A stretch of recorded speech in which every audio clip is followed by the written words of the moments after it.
For example, one of the challenges that I had because of the trauma was I had a real issue with depression in high school. I was very depressed, didn't know why. Later on, I figured out what was going on, but at that time, I didn't know.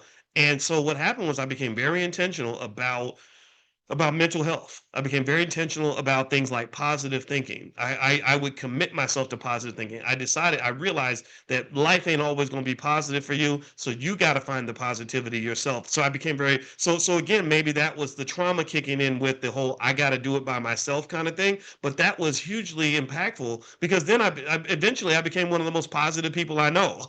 Like I'm always Mr. Like there's gold at the end of the rainbow, or let's look at the bright side, or let's think positive. And it's really benefited me in a lot of ways. So to some extent, I thank God for my trauma. I thank God for my hardship. I thank God for my challenges because when you have the challenge, that really makes you focus on growth. And then sometimes you'll grow more than like another thing, another example. This is a financial example. When I was in college, I didn't get any help money wise. Nobody sent me any money. I got two checks for $25 from my mama the whole 4 years I was in college. And so I was bitter about it because I had friends that were getting all kinds of money from their parents and everything. But when I realized they weren't going to send me no check, you know what I did? I went out and I got two jobs and I started tutoring the white kids for like small amounts of money, but it was a lot to me.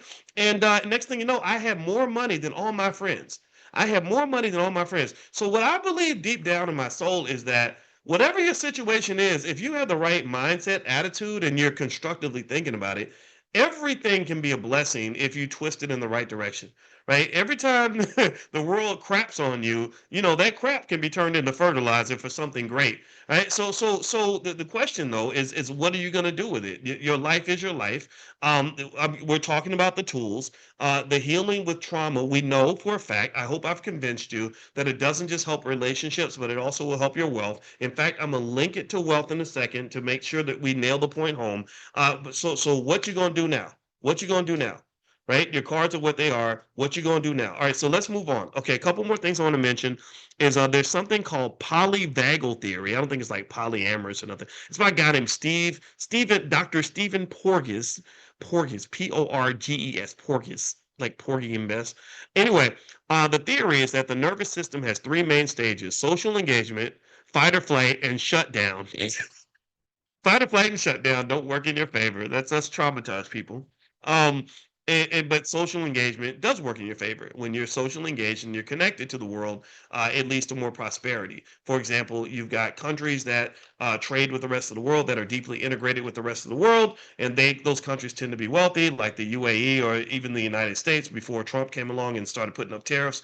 But then you've got but even then, America's still going to be economically powerful. But then you got like North Korea, which is really isolated. Iran is pretty isolated to some extent. Not as much as North Korea, though. North Korea is really isolated and they got extreme poverty because of that. So, anyway, moving on. There's something called the vagus nerve, apparently, and it says trauma can cause someone to get stuck in that survival state, fight or flight, and making them freeze, which makes it really hard to feel safe and connect with others. So the result is that a traumatized person might seem cold, aggressive, or emotionally distant or overly intense. Not because they don't care, but because their nervous system, literally their physical nervous system, is dysregulated. So here's a quote from him. He says, "Trauma compromises our ability to engage socially by keeping our nervous system in a state of defense.